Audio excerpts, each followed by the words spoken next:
So folks, let's talk about what happened. Huge buildup going into this. The two biggest takeaways are Khabib is as good as you think he is, and the man retires. Guys, this is the story. This is what happened. Immediately, Khabib's putting the pressure on him. He's pushing him back against the fence. The thing that threw many people off was people thought he would shoot a lot earlier. The first 2 minutes was a lot of feeling out process. They were waiting for each other. You could tell how much Khabib respected Gaethje's power in the beginning, and how much Gaethje had this wide stance, and he knew to keep his center of gravity down just in case Khabib was going to shoot him for a takedown. 2 minutes into the first round, now Khabib just starts showing no respect. He's walking him down, running knees, punching straight, and Khabib got hit 1 or 2 times, and they looked pretty good, but it didn't faze Khabib at all. He kept marching forward. They get close, man, back and forth. And eventually, Khabib gets him with a takedown. 30 seconds left in the first round, gets him down to the ground, and it looked like he was going to go for an armbar. It looked like he was about to set an armbar. Round one ends. Round one ends. We go to round two. Round two starts off. They start going at it. Pop, pop, pop. Hitting each other. Khabib gets Justin Gaethje down. Very fascinating. He gets in a position where he looks like Khabib is about to put Justin Gaethje in another armbar. Now, when you're about to have your arm extended, right, the last thing you want to do, you never want to go the opposite way. When you're getting your arm pulled, you actually want to go one defenses. You want to go into it. You want to go into the pressure. So as it's being pulled, Justin Gaethje turns into it. As he does, Khabib changes it, and actually, instead of doing an armbar, he falls on his back, and now he puts him in a triangle. Mr. Gaethje taps out, and immediately, man, when Khabib wins and it's over, he just starts weeping. He starts crying because obviously, all the emotions are coming out, all the anticipation from Fight Island and who was going to win, and not to mention his his father who had passed away earlier this year. So it was crazy, man. It was crazy, to see how dominant Khabib was, because he was absolutely dominant. It was such a perfect performance. He went in there, he implemented his game plan. Chael Sonnen said this perfectly. You had a guy in Justin Gaethje where you are so focused on what the other guy's gonna plan on doing that it changes you, right? You start fighting differently. And in one sense, it makes sense because you're adapting it to him. But in another, man, when you change what you've done all your life, you're bound to break apart. There's bound to be holes in your game. Another really small, beautiful detail for the people who did watch the fight, when Khabib has Justin in this triangle, first of all, you rarely ever see Khabib on his back. So when you had the wrestler Khabib on top of Justin Gaethje, and he gave up that position to fall into his back to go into triangle, that was interesting.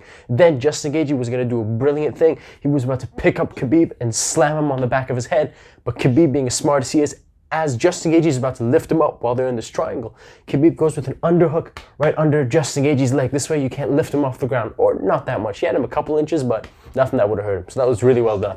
But absolutely class act performance from Khabib, and someone who you see is so stoic, so neutral, so just robotic. It was very interesting just to see him, breaking down and how emotional he was after the fight. And like you folks know, after the fight ended, he comes out and he says, "Hey man, this is my last fight. I was talking to my mom. She doesn't want me fighting anymore. I told her this is the last one, and a promise is a promise." Now, with respect to the retirement, we know, unfortunately, in the world of fighting, retirement gets thrown around a lot, right? Floyd has retired how many times now? 3 or 4. McGregor's retired, what, twice? So it sucks because I feel like it devalues that name. But on the other side of it, Khabib's not really a guy to what's the word? To make things up. And I feel like if there's anyone who you want to take their word, Khabib is that guy. Now, chances are, it's a very emotional time. It was an emotional fight. He wants to take a year off or however long off to fully mourn and get over what he wants to get over. And then when he's ready, then come back into the fighting business. It's totally possible, man. A lot of people were like, "Daniel, do you think he's really retired?" I don't know. I'd like to take him at his word, but it's very likely, man, he's going to be away for a year and a half.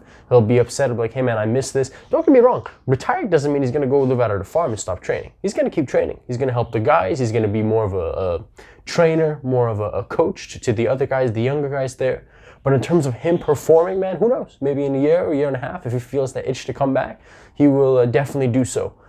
From a fight fan, Khabib retiring, man, it's upsetting. Because you see someone in their prime, you want them to go more, right? You're thinking, "Oh man, Khabib and GSP," or "Oh man, let's get that Khabib and Ferguson." But to Khabib's point, and he said this so beautifully in the post-fight interview, he's like, "Man, you have Poirier versus McGregor in January for the title. I choked them both out. Like, convincingly. He beat them both convincingly. Like, what is there left for me to do?" The GSP thing was kind of in the horizon, but I guess it just, I guess now is not the right time for him. you know, and he said it really, really well. Unfortunately, what you get is when you have someone who is such a dominant champion and then they leave, when the UFC, not if, because I'm pretty confident in this, when they make McGregor versus Poirier for the title, because Khabib's gone, there's always going to be that underlying thought of like, you're not really the champion.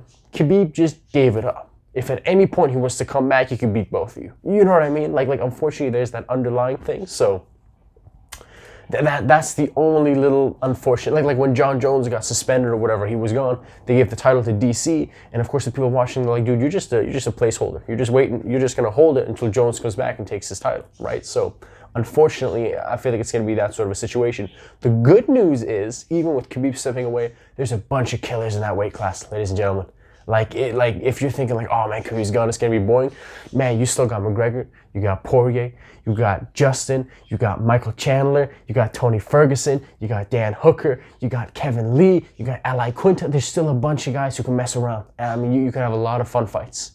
I'm hearing Michael Chandler versus Tony Ferguson. If you guys don't know who Michael Chandler is, check him out. His YouTube highlights, they're very interesting. His fights with Benson Henderson and Eddie Alvarez at Bellator, very interesting. I would highly recommend them. So there's a bunch of killers there, so don't be worried.